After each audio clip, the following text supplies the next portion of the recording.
பொருளோடு புகழைத் தந்து போற்றிடும் வாழ்வைத் தந்து வருங்காலம் அனைத்தும் செல்வம் வரும் காலம் ஆக்கி வைத்து பெருமைகள் வழங்க வேண்டும், பேரருள் கூட்ட வேண்டும்.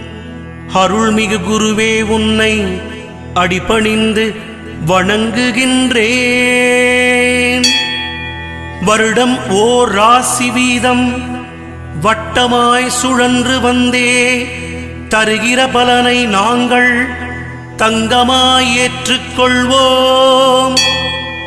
வருகிற நாட்களெல்லாம் வசந்தமாய் மாறுதற்கே அருள் தரும் உனது பார்வை அனுதினம் எமக்கு வேண்டும். குருவே, நீ பார்த்தால் போதும் கோடியாய் நன்மை சேரும்.